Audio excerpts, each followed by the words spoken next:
Because I'm not your God, I'm not your doctor. I'm nobody's auntie. Just ask. Hi. Questions? Ask for me. Alright, it's another week and I've got some more questions. A lot of the questions today are focused on nationhood, which I find interesting. Okay, first question. Why are so many Nigerian women who contributed to women's rights not recognized? Or why are they unsung?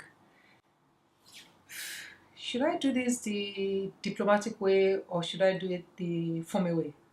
We'll do it the FUNMI way. Okay, to start with, it's not a Nigerian thing, it's a universal thing, it's a global thing. And the reason for that is that we live in a patriarchy. You do know what a patriarchy is. It's a system that puts men, in the simplest terms, that just puts men ahead of everything, that puts men in charge of everything. And I don't want to go into the details of it, how it plays out and all of that, but simply to remember that if you don't fully, and I give you an example, if all of you are in a group, you're all friends, and in that group you have decided that the one person is only that person who would be the one to represent you, and that person actually not represent you, that person would be the only one whose voice is heard and whose opinion matters. It's bound to happen that everybody else in that group will not be well represented. They will not get a voice, they will not get a turn. So we've had a situation globally, as human beings, where we have developed the world we live in today around the realities of men, the point of view of men, how men see things. And I'd argue that it hasn't done men, themselves great favors in many, many ways. But this is not the topic for today. The topic is why are Nigerian women who have contributed to women's rights not recognized, and why are they unsung? So, yes, some will argue that that's not true. Anybody who argues that that's not true doesn't know what they're talking about, because it is true that women's role are not recognized. And I like to say that it's not really just in the area of women's rights. In fact, I'll argue that Nigeria still needs to define women's rights. We still need a future women's movement in Nigeria, and I can come back to that. But generally, the issue of women not being recognized is because, well, we built a world where we did not give voice to the realities of women, the point of views of women, the point of, just the agency of women as human beings. That's changing, I believe. I would like to think, and it's changing so in Nigeria. But why in Nigeria in particular? I think that there's a Nigerian component to this. We must remember that we don't really know what that entity called Nigeria is. Oftentimes when people tell me about women's rights, I say one of the reasons why we haven't really had a major women's movement that focuses on the issues of Nigerian women in particular is because we haven't had a Nigerian people's movement. We haven't determined what Nigeria is. We haven't determined what it means to be Nigerian. We haven't determined what the rights of citizenship guarantees. Our constitution, as it is today, is first and foremost an amendment of colonial rule, which was amended by military rule. So it doesn't represent the people. A lot of the elements of state in Nigeria is designed, to repress the people or to just take resources from the people, not to make the people productive. So to that extent, because Nigeria itself has not been properly structured or defined, all the elements within it are not properly represented. Women in particular are not represented or given a voice because the way Nigeria is designed for those who are going to be brutal, those who are going to take force, those who are going to force their way through. Traditionally, women were not raised to do that. Traditionally, women were not allowed to do that. But against all of that, there have been women who've done tremendous things in Nigeria, and truly they are not fully recognized. And when they are recognized, they are flattened, they are reduced. So I'll give you an example. Olufemi Ransom Kuti. Everybody talks about her as, oh, the first woman to drive a car in Nigeria. The first woman. If I see anybody say that stupid thing again, I'm going to punch them in the face. She's not just the first woman to drive a car in Nigeria. She's one of Nigeria's nationalists. She was one of the first group of people that went to negotiate with the colonial government to give Nigeria independence. She started her own political party when she was being sidelined by the party she was part of. She was instrumental to the ways in which the political reality of Nigeria post-independence evolved. So many things, aside from being the mother of the great Fela. So we are happy to recognize her as Fela's mother, because we're always happy to position people as women. We are happy to represent her as something very cutesy, like, oh, she was the first to drive a car. However, about all of these other great things that she has done, if things hadn't happened the way it had happened, this woman could have been the president of Nigeria. I dare say it would have been better for Nigeria if she had been one of the first people, or she had been the first president of Nigeria. So yes, we tend not to recognize women, and when we do recognize them, we give them little roles. We give them the roles that we like. I myself have suffered from that throughout my career. I remember in the early days of my career, it used to annoy the life out of me that I'll do a show and I'll do something that's so powerfully meaningful.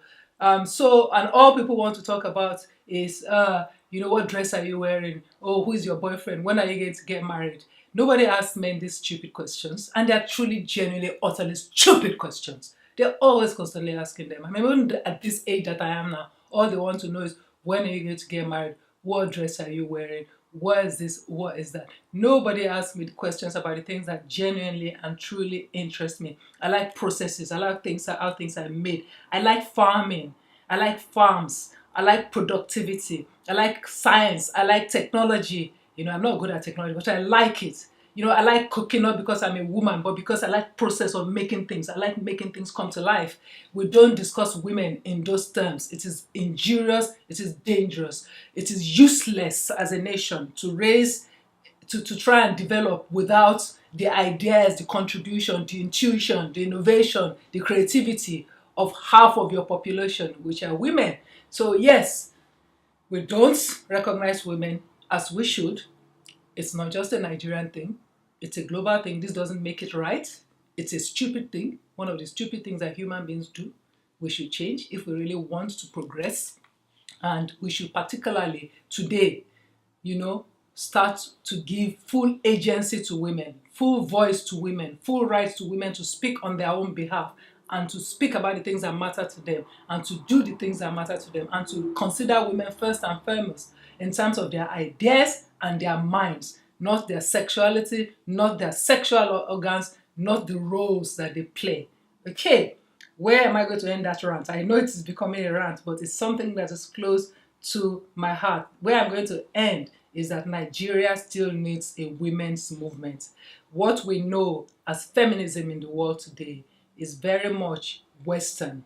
That is not to say there's anything wrong with it. It means that there are gaps that recognizes our own philosophy, our own cultural influences, our own unique difficulties.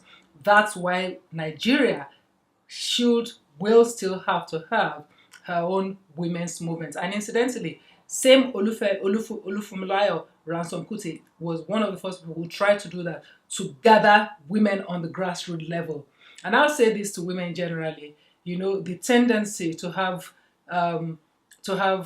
groups of elitist women discussing the realities of women is going to be pointless. To change things in Nigeria is going to be rallying women across social strata, women from different classes, different groups of life, because we have similar realities. And these are the women, actually, I find that's among women who are poorer, you find a lot of confidence, human confidence. And I think that a lot of elitist women can learn from these women. So I'd say, and you can ask me, I'm sure somebody's sitting there and say, well, you should start it. You should go ahead and start it. Actually, it's one of the things I would love to do. One of the things I wish I'd done.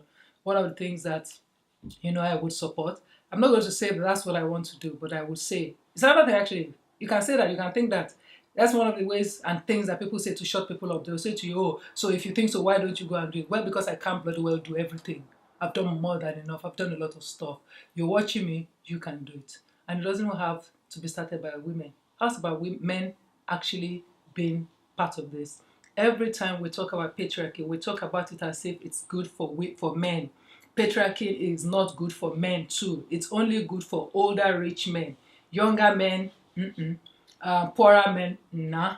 All sorts of men, or men who don't fit the traditional mold of a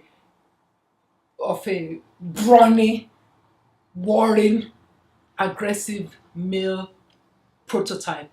I actually think it's disrespectful to men to accept that sort of a prototype of themselves, because there's no one way to be a human being. Surely there's no one way to be a man, as there's no way to be a woman. All right, I've got to shut up about that because I can go on forever uh, regarding that. And don't give me that thing about, is our culture to shut women up. I don't know what culture you're talking about. I said it before. When I spoke, I think I said it in the last episode, that a lot of what we call our culture is a bastardization of Victorian ideas and ideals. So the next question is, why do we always have older people in position of power in Nigeria? They need to pave way for the younger generations. What I like about Nigerians is that they ask you questions and then they answer. If I ask the question and they answer, I'll start with a little story. I mean, I was one of the first group of people who started clamoring for something called generational change when I was in my 20s. And I joined something called Progressive Action Movement in 1999. Progressive Action Movement was meant to become a pressure group to ensure that more and more young people got into government. And I'll tell you some of the people that were in that group with me. In that group were people like Femi Fani-Kayode, Baba Femi Ojudu, and so on and so forth. As you know, both of them are in government now. And I'm not going to say beyond that. All I'm going to say is that the challenge of Nigeria is not an age challenge. The challenge of Nigeria is a productivity challenge. The country has been designed, structured in such a way that it cannot be productive. It cannot be productive. I don't know how to explain this better. It has been designed to take resources from different parts of the country and take it to the center for a parasitic elite to wrangle over and fight over. In that battle for that resource, only the meanest, only the nastiest will survive. So in that space, you don't have space for people who have, on the basis of ideas, on the basis of innovation, on the basis of anything other than just ability to grab power. So you find people who, maybe because their parents, they come from generations of politicians or people who have been in power, end up in power, or people who had military power, end up in power, or people who were friends with people who had military power, end up in power. Children of all of this end up in power, and then warlords, ethnic warlords also end up in power. It's not going to change unless we restructure Nigeria in such a way that the resources of each part of the country belongs to that part of the country, and each part of the country then contributes a particular percentage that has been agreed to the center, so that the center will take care of certain things and each one will take care of their own area, take care of their own place, so that then you can have better use of resources, so that Nigeria stops being a rent collection state. If you don't do that, I don't care how young the person is. If you put today a whole generation of young people in power in Nigeria, it's not going to change without changing that structure. We like to punish ourselves and just I call it self-flagellating. It's like taking a blade every day. Nigeria is bad. Nigeria is bad because these people are bad. These people are bad, Nigeria is bad. No, it's not the people, it's the structure. We are the result of our environment, of our conditioning, of our opportunities. If you think about it that way, you will know that the average Nigerian that you get, including our leaders, are the product of the Nigerian reality. We have to change that reality to be able to get better quality of people leaders, whether they be young people leaders or older people leaders or female people leaders or men people leaders or disabled people leaders or any kind of people leaders, so that we can actually begin together. If we don't do that, it's not going to change. So I'm not in support of advocating for any particular group. A part of a whole does not make a whole. And fixing a part is not going to solve the whole. So you cannot agitate for just, I'm not going to agitate that, oh, we should have a lot of women. I would say we should have more women. We should have more young people. We should have more disabled people. We should fill the space with people, all kinds of people. But then we cannot say that, oh, it's because these ones are old, that's why they are not doing well. It's not. It's not because these ones are male, that's why they're not doing well. You know, it's not because these ones are women, that's why they're not doing well.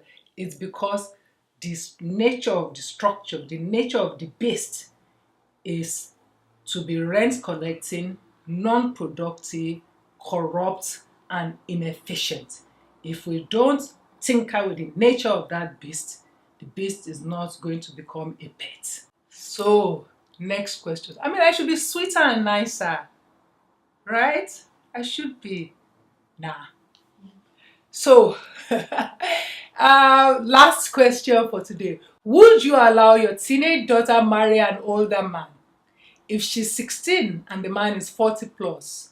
And if the man was a grandfather already? You know, the problem with all this question is that why you people always sending me cryptic questions? Would you, would you, would you? My friend said, I'm asking for my friend, tell me your story now. If you don't tell me your story and the specifics of your story, I'm not going to know how to handle it. I'm just going to be telling you all these vague things, and then you come back and say, oh, she's been vague, she's been intellectual, or whatever it is you say that I'm being, not that I mind. Anyway, would you allow your teenage daughter marry an older man? My teenage daughter has a mind of her own. She'll probably do exactly what she wants to do. But that's not the question you're asking me. Why I picked up on that is that we tend to infantile adults in Nigeria. So when you say teenager, you're talking about a 13-year-old. Of course, I'm not going to allow a 13-year-old get married at all. She doesn't know what she's doing yet. So we haven't determined what a child is in Nigeria to start with. So there's different parts of the country where, you know, there's different parts to the legislation of what a child is. So in places like Lagos, it would be like a 16-year-old. But in other places, maybe it's not a 16-year-old. I mean, we've had this argument. The bill has not been passed. Nothing has been done about it yet in the different houses.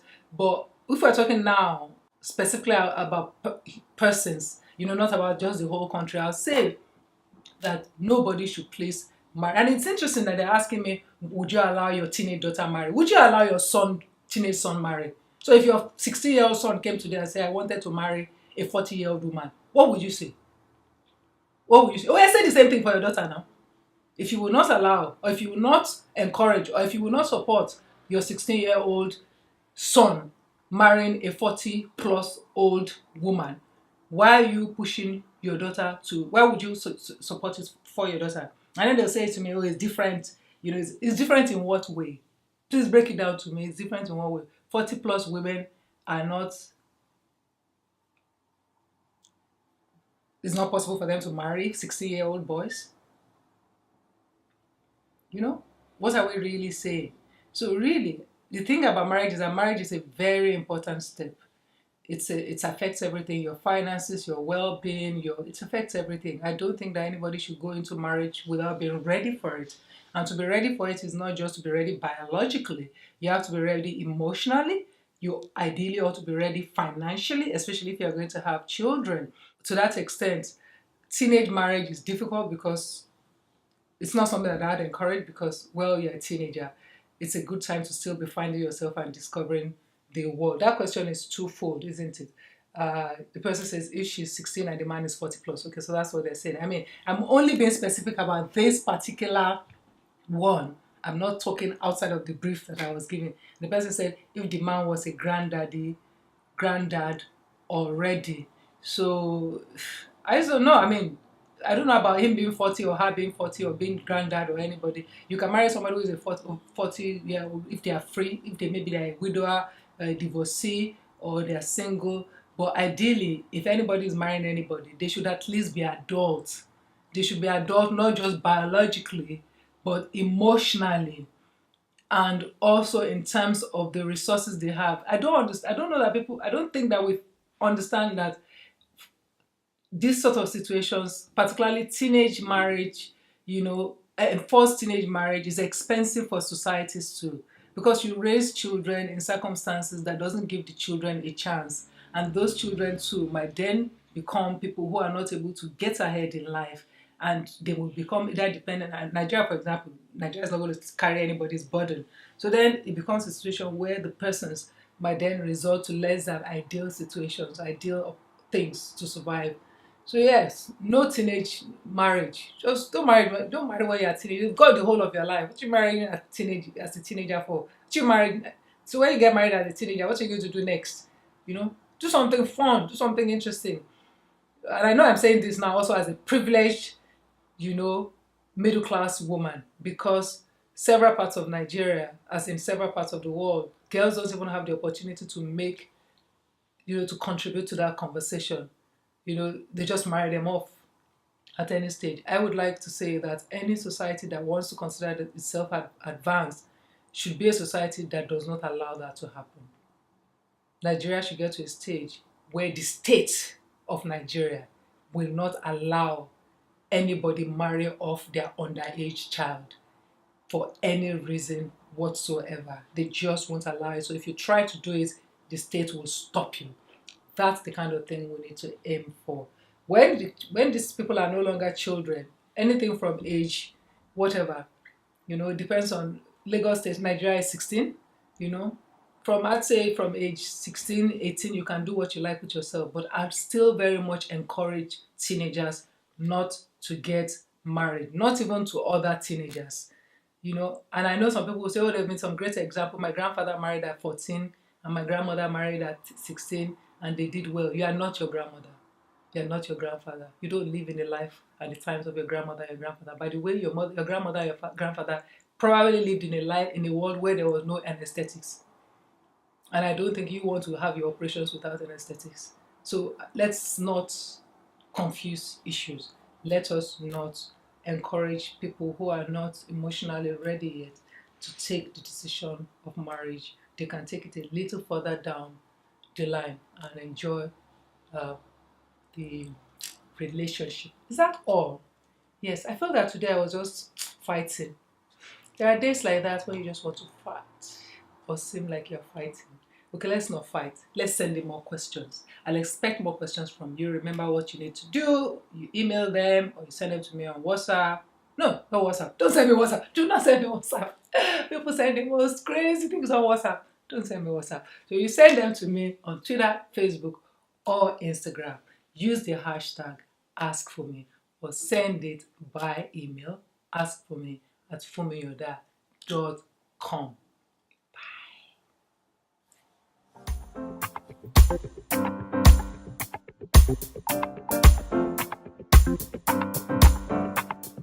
Bye.